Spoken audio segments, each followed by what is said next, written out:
Sim, estamos online. Aqui é o Paulo César, PC, e esse é o Café Com.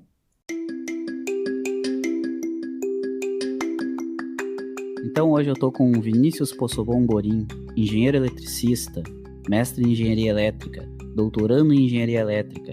Atualmente desenvolve ciência e internet das coisas, mas também é especialista em sistemas embarcados, processamento digital de sinais e sistemas em tempo real. É professor do magistério superior, é gamer, nerd, amante de café e bacon. Vini, muito obrigado por estar participando do Café Com. É um prazer enorme ter tu aqui. Cara, fala um pouco de quem que é tu e no que tu trabalha. Olá, PC. Olá, pessoal. Muito obrigado pelo convite. É um enorme prazer estar aqui.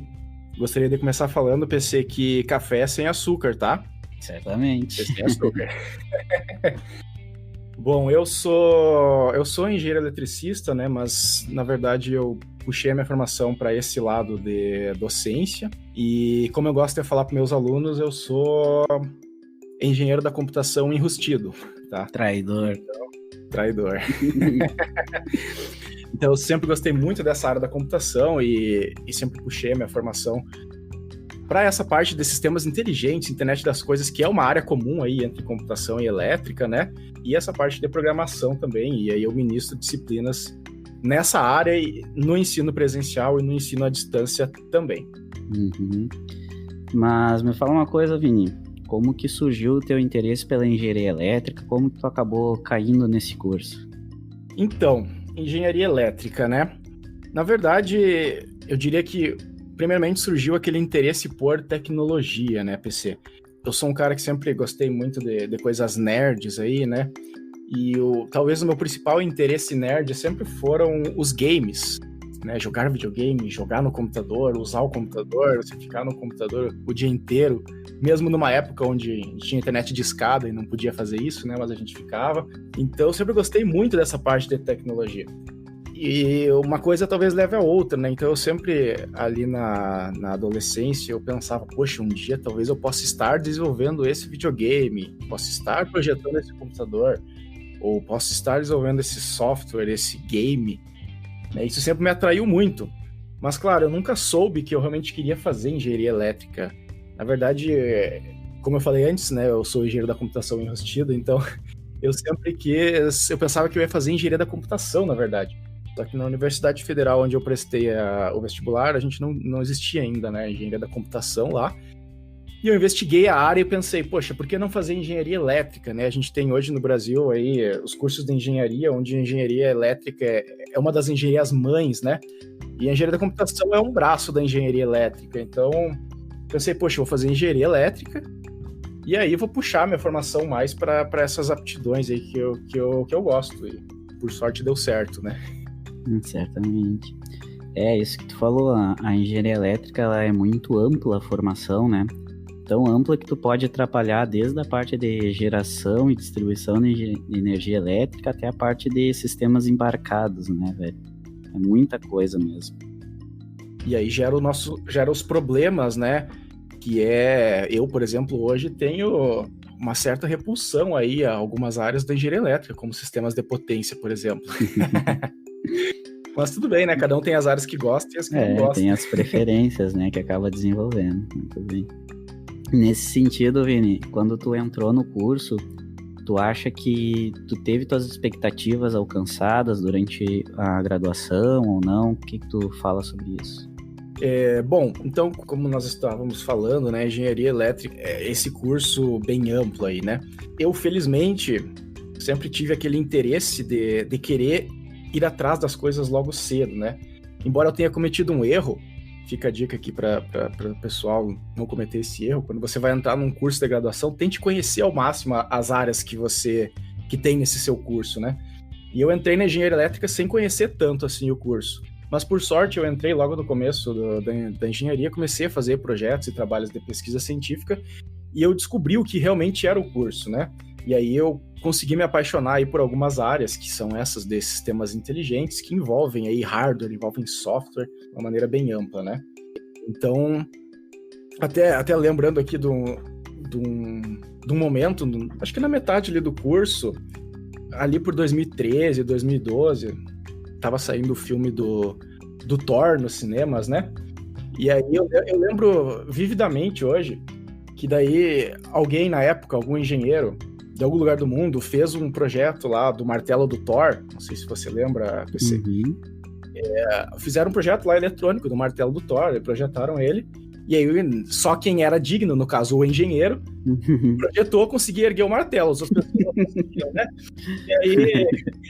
E aí eu achei muito legal isso na época, porque eu tava ali, sei lá, 3º, 4º semestre de curso, e eu pensei, poxa, um dia eu vou poder conseguir fazer isso aqui, pelo menos ter o conhecimento técnico para isso, né?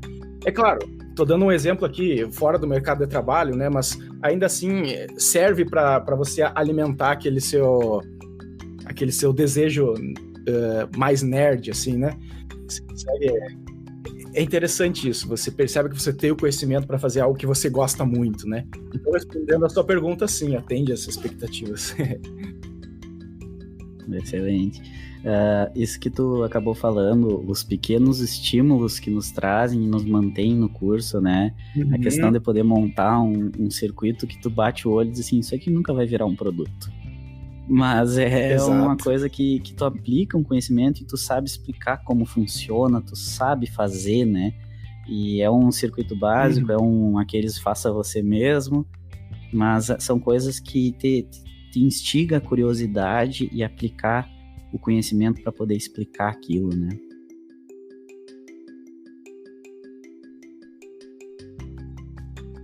Isso que tu estava falando de desconhecer o que o curso pode te oferecer, o que tu pode fazer depois, tu falou, eu acho muito importante, porque é um problema que bate em todo mundo que está entrando num curso de graduação. É difícil ver uma pessoa, um aluno que já saiba o que vai fazer, quais que são as áreas possíveis, que já estudou sobre o curso antes de cursar, né?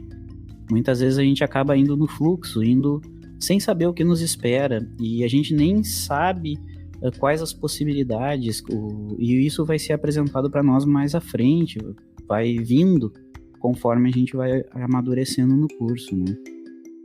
Sim, concordo, PC. E realmente conhecer isso é fundamental, né? Porque senão você vai chegar na metade do curso, você vai estar desmotivado, você vai acabar desistindo, né? Daí você gastou um tempo ali, às vezes, da sua vida que você vai acabar nem aproveitando, né? Então, sim, conheça o máximo do seu curso que você tiver para entrar ou entrando no seu curso. Muito bem. Tu comentou que tu participou de pesquisa científica e ajudou tu a abrir o teu conhecimento sobre as áreas da engenharia e achou o teu ramo, né, digamos assim.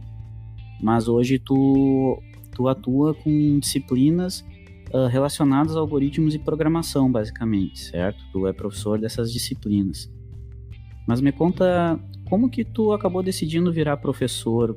Tu já imaginava isso quando tu entrou no curso, quando tu estava no meio da graduação? Tu já vislumbrava essa possibilidade ou acabou indo por necessidade? Bom, eu diria que é curioso até, eu diria que o ser professor, no meu caso, foi praticamente uma consequência das minhas escolhas, porque como eu sempre trabalhei com essa questão da pesquisa científica ao longo da graduação, né, a pesquisa ela me seduziu muito, porque quando você faz pesquisa, você tem aquela possibilidade de, poxa, agora eu posso estudar o assunto dentro da engenharia que mais me agrada, eu posso decidir o que eu vou querer pesquisar, o que eu vou querer estudar, né? Claro, nem sempre é bem assim, mas a gente tem essa possibilidade de ir mais bem na área que você gosta, né? Quando você faz a sua pesquisa científica.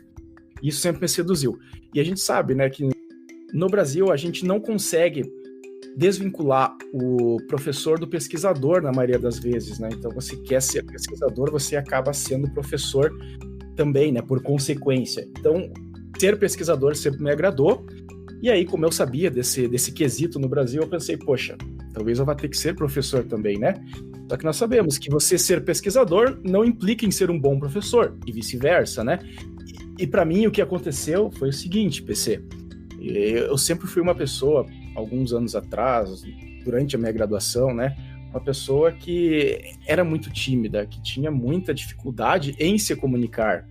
Então, eu tinha aquela dificuldade em chegar ao lado do meu colega, chegar no meu professor, ou enfim, algum amigo, e perguntar realmente o que eu não entendia, as coisas que eu considerava banais e talvez outra pessoa fosse considerar quase que uma ofensa fazer aquela pergunta, o que não é.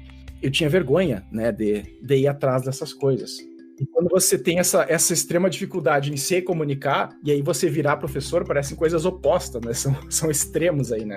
É verdade, é uma evolução muito grande, né? Tu desenvolveu uma habilidade do zero, assim. Então, o fato de tu ser introspectivo, digamos assim, um pouco sociável, né? Deve ter sido um problema bem grande no tu aproveitar algumas oportunidades e exercer a tua proatividade até durante o curso, né? Eu acredito que isso foi um problema bem grande. Tu enxerga dessa forma também? Tu consegue relatar alguns outros problemas que tu sofreu por possuir essa característica, Vini?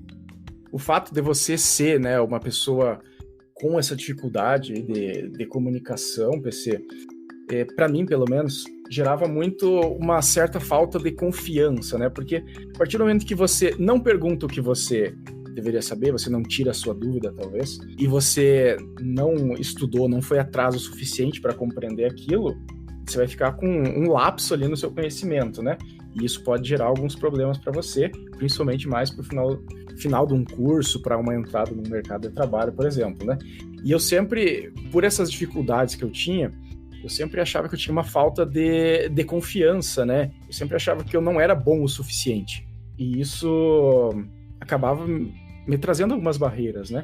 Eu achava que eu não era bom o suficiente, então como que eu iria ganhar dos meus colegas que estavam entrando no mercado de trabalho, né?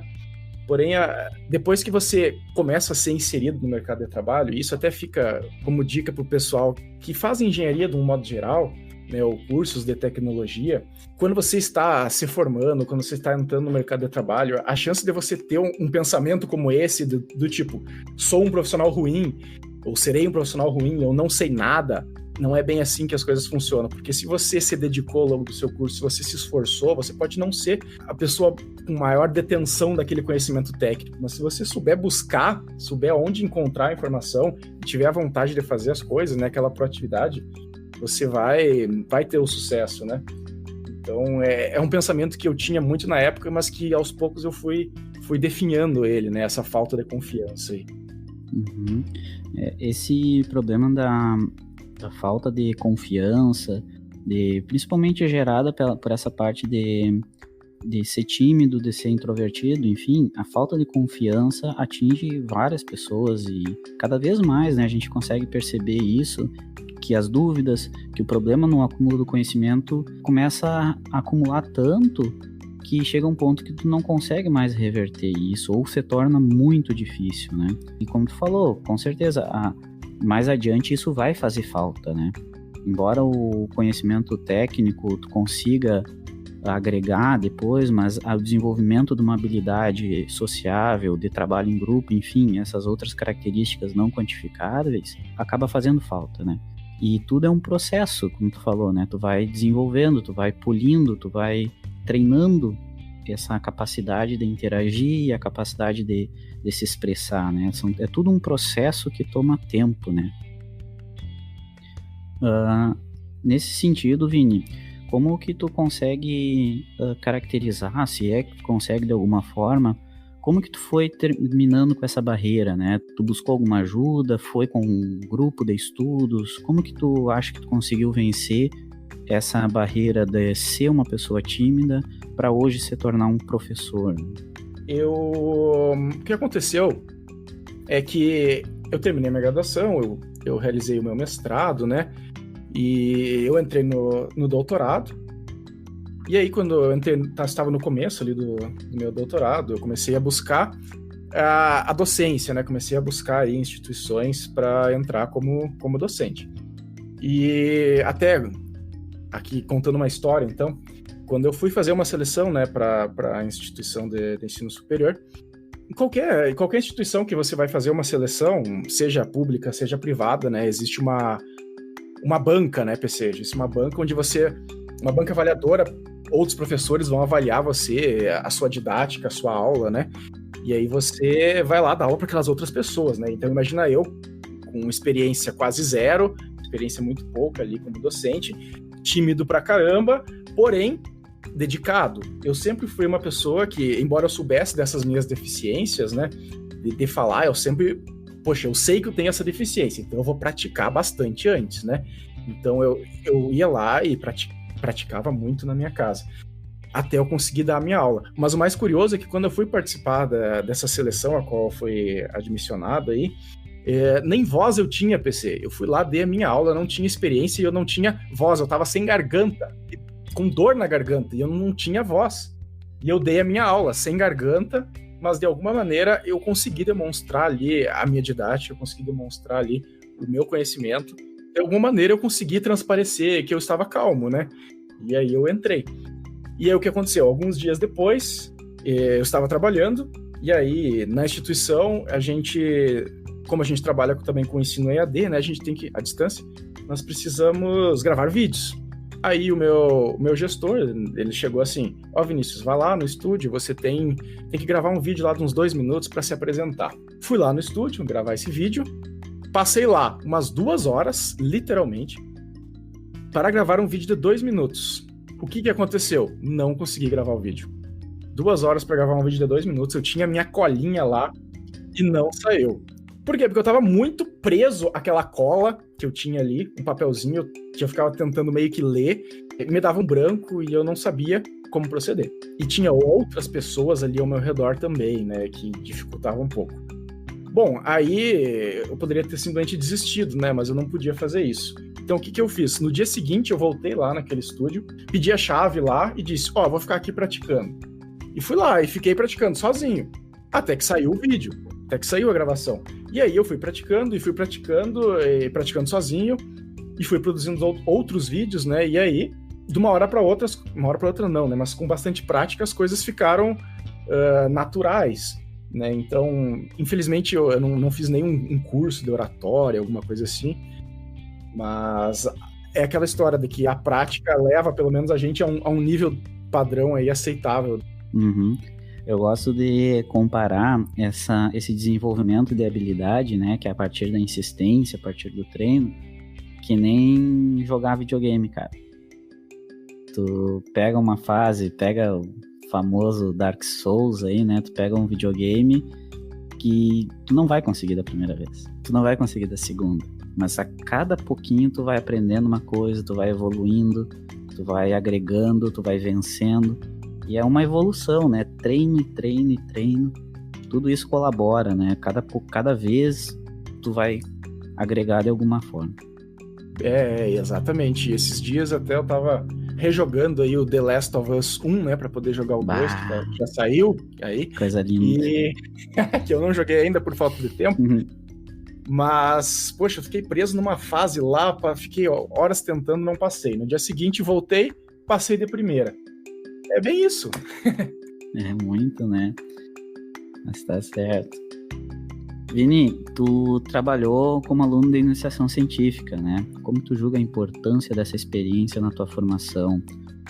Bom, PC, a iniciação científica, eu sempre penso de uma característica, uma habilidade, né, que eu acredito que eu desenvolvi, que é o seguinte, vou dar um exemplo aqui também, que é, por exemplo, hoje eu ministro disciplinas, né, mais aí voltadas para a computação no modo geral, a engenharia da computação, né? Muitas dessas disciplinas, por exemplo, tem uma que se chama estrutura de dados, né? Que eu digo que é o meu xodozinho. Então, essa disciplina é uma disciplina que eu nunca tive na minha graduação de engenharia elétrica, né? Assim como outras disciplinas. Por exemplo, estrutura de dados, eu aprendi toda a base da estrutura de dados na minha iniciação científica, trabalhando com sistemas operacionais de tempo real, etc. Porém, eu vou além disso. Tem disciplinas que eu já ministrei, que eu nunca tinha nem trabalhado, que eu nunca tinha nem tido uma disciplina e que eu já ministrei. De onde é que vem isso, né? Significa que eu sou melhor que os outros? Não, isso significa que eu desenvolvi uma habilidade que eu considero muito que a pesquisa me ajudou nisso, que é você aprender a estudar qualquer coisa. Então você tem um projeto de pesquisa para desenvolver que você está começando numa área, você não tem a mínima ideia do que é aquilo, você vai estudar aquilo lá a fundo e dali a alguns meses ou anos você tem um projeto científico. Aí você aprende a estudar, você aprende a ir atrás. E você ministrar uma disciplina, produzir um projeto de engenharia, é isso. Às vezes você não tem a mínima ideia de como começar, mas você sabe onde ir atrás, onde pesquisar e você estuda, né? Excelente. Ainda mais agora que a gente tem o conhecimento técnico muito perto, né? Como resolver, a gente tem um acesso muito fácil. Basta nós saber onde procurar e como compilar e adaptar esse conhecimento à nossa necessidade, né? Vini, que outras atividades que tu desenvolveu durante a tua graduação, seja dentro da universidade ou não, que tu acha que colaborou de uma forma significativa na tua formação pessoal ou profissional? Tem uma habilidade que não é exatamente uma habilidade desenvolvida dentro da universidade, né? Mas como eu sou bastante nerd, né? Como eu fui citado. E eu gosto muito. O problema, PC, o problema é que não é você ser nerd, né? O problema é se você só consome coisas nerds, é uma coisa. O problema é quando você é nerd colecionador, né? Que nem eu.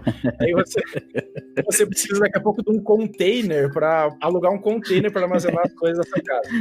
Começa com uma estante, vira duas estantes, uma sala, uma casa. Né? Mas dentro desse meio aí, tem uma coisa que eu sempre gostei de fazer, que foi ler, né? Sejam livros, e até principalmente histórias em quadrinhos aí, uma vertente até mais adulta. E quando você lê muito, desde a sua infância, adolescência, você acaba meio que inconscientemente desenvolvendo uma habilidade de escrita, né? Então, assim, eu acho que, de modo geral, engenheiros, né, e pessoas da área da tecnologia não são muito de gostar de escrever. Tem exceções, mas a gente normalmente não gosta tanto de escrever. E eu também nunca gostei muito de escrever, mas eu aprendi muito a escrever lendo, né? Então você aprende de maneira inconsciente aí, e eu considero que eu tenho uma facilidade para colocar as palavras no papel, né? Sejam palavras técnicas, sejam palavras já alguma coisa mais pessoal, eu considero que eu tenho essa facilidade e uma velocidade maior também. E eu acredito que isso veio muito dessa questão de ler vorazmente, né? A leitura contribui muito para tu conseguir organizar tuas ideias no papel, né?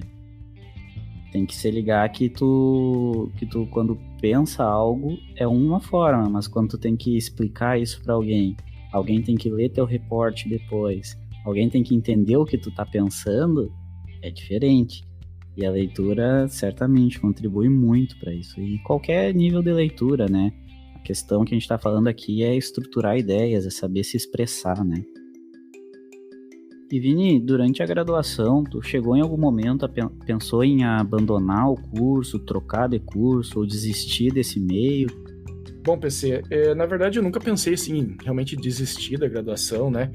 E embora eu sempre soube, desde que eu comecei o meu primeiro ano de curso ali, né, quando eu comecei a entrar no meio da iniciação científica, eu aprendi o que era o curso, eu sabia que teriam áreas ali dentro da engenharia elétrica que eu não curtiria, que não seriam do meu agrado, né? Como até hoje eu não gosto da parte de sistemas de potência, não gosto tudo que for acima de 12 volts aí, que você... Eu gosto de coisas que você até consegue colocar na tomada, tá? Mais do que isso dificulta a minha vida. E eu sempre soube que tinha essa parte que eu não gostava, mas ao mesmo tempo tinha toda a outra parte que eu realmente estava me apaixonando, né? Aquela parte da internet das coisas, que na época a gente não usava muito esse termo ainda, mas era sistemas inteligentes ali, e programar e desenvolver programação, né, para essa área aí. Então eu nunca pensei em desistir, porque eu me agarrei muito nessa parte, né?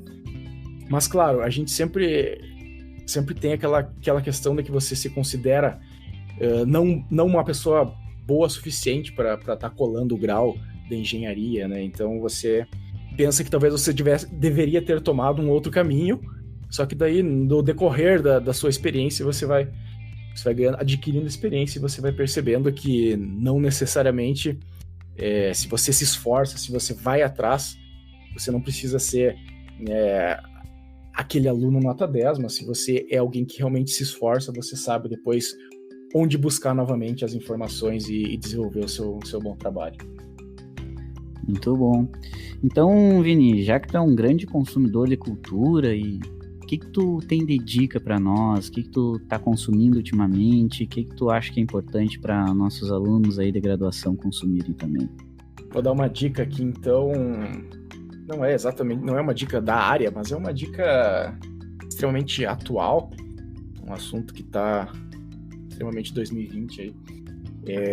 Eu li recentemente aí uma HQ chamada Sabrina. Essa HQ ela trata de uma história de uma moça que desaparece ali. Só que a história não é sobre essa moça que desaparece, é sobre as pessoas ao redor dela, familiares, né, parentes, namorado, e como as notícias e as fake news impactam na vida dessas pessoas, né? Então a gente vê hoje aí, por exemplo, nessa questão da pandemia aí, né, nós vimos aí notícias onde no mundo inteiro pessoas que não têm conhecimento na área viram notícias em que antenas 5G estavam disseminando aí o Covid, né? O que as pessoas fizeram? Foram lá e queimaram as antenas, né? Gerando prejuízo e desinformação. Então, a gente tem essa questão das fake news hoje em dia, difundidas principalmente por causa da internet. É um grande problema pra gente. E essa HQ traz aí esse assunto bem em evidência. É uma HQ ótima. Então, essa é a minha recomendação aí, tá? Um assunto bem atual e extremamente importante, tá certo? Vini, muito obrigado mesmo por ter participado. Acredito que tenha colaborado bastante com a gurizada aí, que alguém vai se identificar e ter se inspirar de alguma forma nas tuas experiências. Muito obrigado, cara, por ter participado. Se quiser deixar alguma mídia, algum contato aí, fica à vontade. Agradeço muito a participação, PC. Sempre que precisar, é só chamar, tá? Pessoal que quiser bater um papo, quiser ver eu falando sobre nerdices aí, só me segue lá no Instagram, @borimvini, tá? E muito obrigado e até mais, pessoal. Valeu aí. Tá certo. Obrigadão. Tchau.